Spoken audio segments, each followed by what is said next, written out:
Hello students, class 10th exercise 9.1 question number 6 आज की video में हम करेंगे डिस्कस। क्वेश्चन नंबर 6 में क्या है कि 1.5 मीटर लंबा एक लड़का 30 मीटर ऊंचे एक भवन से कुछ दूरी पर खड़ा है। जब वह ऊंचे भवन की ओर जाता है तब उसकी आंख भवन के शिखर का उन्नयन कोण 30 से 60 डिग्री हो जाता है।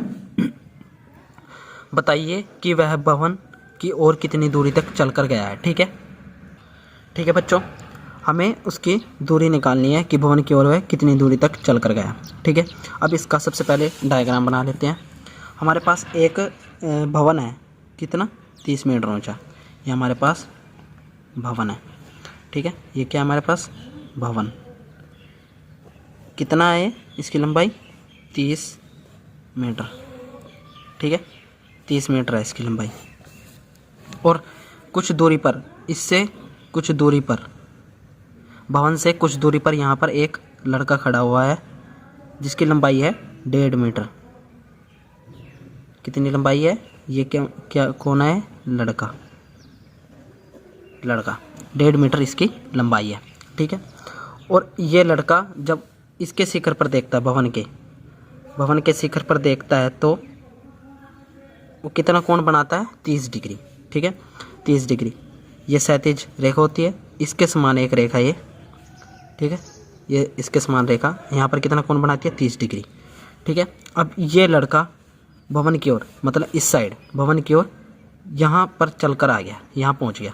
अब यहाँ से कितना कोण बनाता है, ये कोण कितना है 60 डिग्री। ठीक है, और आपको पता है जब ये 1.5 मीटर है तो ये भी 1.5 मीटर ही होगा। ठीक है, 1.5 मीटर। ठीक है, हमें पता चल गया। अब आप जब ये लड़का यहाँ तक पहुँचा, ये दूरी हमें निकालनी है। इसको मैं मान लेता हूँ यहाँ पे P। ठीक है, और इस दूरी को मान लेता हूँ मैं Q। ठीक है, ये दूरी हमें निकालनी है और ये हमें जब पता होगी तभी ये निकाल पाएंगे। ठीक है, और यहाँ पर ये 90 डिग्री का कोण बनेगा। ठीक है, हमें क्योंकि इसकी ज़रूरत नहीं है यहाँ तक की, ये तो हमें पता है 1.5 मीटर है, हमें यहाँ तक की ज़रूरत है। ठीक है, अब 30 में से 1.5 मीटर गए, इतना आ जाएगा ना, तो हमारे पास इतना। ठीक है, इतनी दूरी आ जाएगी, इतनी दूरी। तो 30 में से 1.5 गए तो कितना रहेगा 28.5 मीटर। ठीक है, ये कैसे किया, देखो ऐसे 30.00 में ऐसे लिख सकता हूँ इसको, और यहाँ पे है 1.50। ठीक है, माइनस करना, अब 0 में से 0, अब इस साइड से हासिल लेंगे तो 10 में से 5 गए 5, अब यहाँ पे 9 रह गया, 9 में से 1 गए 8, यहाँ से ऐसे लिया था 2, तो यहाँ आ जाएगा 28.5। ठीक है, ये ऐसे आया। अब आपको पता है हमें कौन सा सबसे पहले आपको घबराना नहीं है। ठीक है, ये मोस्ट इंपॉर्टेंट क्वेश्चन है, घबराना नहीं है इस क्वेश्चन को देख के। ये क्वेश्चन है, इसमें मतलब सबसे पहले इस ट्रायंगल को निकालेंगे, फिर इस ट्रायंगल को लेंगे। ठीक है, 2 ट्रायंगल को लेना पड़ेगा। अब इसका नाम दे देते हैं A B C D E F। ठीक है, ये हमने इसके नाम दे दिया। ठीक है, अब आपको पता है जो जो आपने करा है, सबसे पहले उसको लिख लेते हैं। जो हमारे पास AB आया है वो कैसे आया, AB इक्वल टू कैसे आया, AF माइनस BF, मतलब कि 30 माइनस 1.5 कितना होता है 28.5 मीटर। ठीक है, ये आपको पता चल गया। अब D पॉइंट से C पॉइंट तक आने में लड़कों को कितनी दूरी है, यहाँ पे लिख देंगे, माना यहाँ पे P दूरी चलकर वह लड़का भवन की ओर पहुंचा, ठीक है, P दूरी चलकर वह लड़का भवन की ओर तरफ पहुंचा, यहाँ पे C पॉइंट पे। ठीक है, अब उससे आगे क्या करना है हमें सबसे पहले इस छोटी वाली ट्रायंगल को लेते हैं, यहाँ पे लिखते हैं त्रिभुज ABC में। ठीक है, अब देखो हमने यहाँ ट्रायंगल ले ली ABC। ठीक है, इसमें आपको पता है 90 डिग्री के सामने वाला ये 90 डिग्री है, इसके सामने वाला ये कौन सा होता है, कर्ण। ठीक है, इसके सामने वाला भी कर्ण ही होगा। ठीक है, यहाँ पे एंगल है, ये इसके सामने वाला कौन सा है, ये लंब है। ठीक है, ये हमारे पास आधार है। ठीक है, इसमें आपको क्यों चाहिए, तो आधार और लंब लेंगे। ठीक है, आधार और लंब लेंगे, हमें लंब पता है, आधार हमारा निकल जाएगा। ठीक है, तो यहाँ पे लेंगे लंब बटे आधार। ठीक है, इक्वल टू, देखो आपको याद होना चाहिए, वो एक बताया था मैंने, लाला आम लाया कच्चे कच्चे आम। ठीक है, ये होता है साइन, ये होता है कोस, ये होता है टेंजेंट, ये होता है कोसिकेंट के लिए, ये होता है सीकेंट, ये होता है कोट के लिए।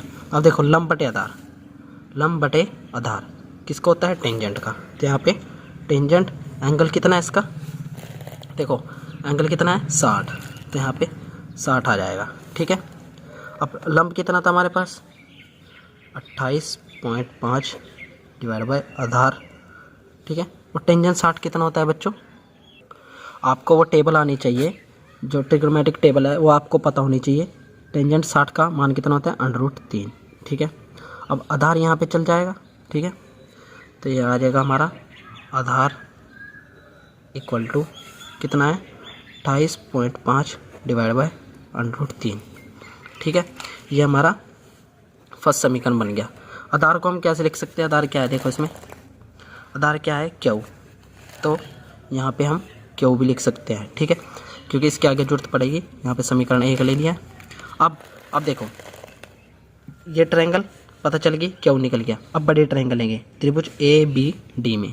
ठीक है, त्रिभुज ABD में, इसमें भी हमें लंब पता है, ये इसमें आधार चेंज हो जाएगा, ये पूरा आधार होएगा।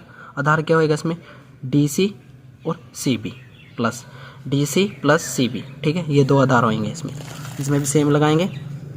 यहाँ पे लिख देंगे त्रिभुज ABD में। ठीक है, इसका भी लंब डिवाइड बाय आधार होएगा। ठीक है, इक्वल टू लंब बटे आधार टेंजेंट होता है, इसका एंगल कितना है 30। ठीक है, अब आधार हमारा चेंज हो जाएगा, इसमें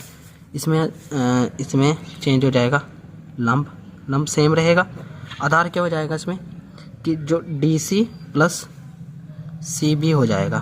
ठीक है, DC plus CB equal to tangent 30। ठीक है, ये हो जाएगा। अब देखो यहाँ पे जो क्यू है वो क्या है हमारे पास, CB।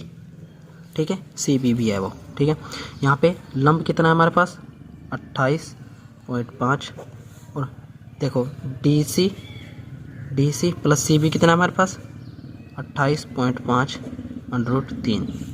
ठीक है, ये हो गया हमारे पास इक्वल टू टेंजेंट 30 कितना है हमारे पास 1/√3।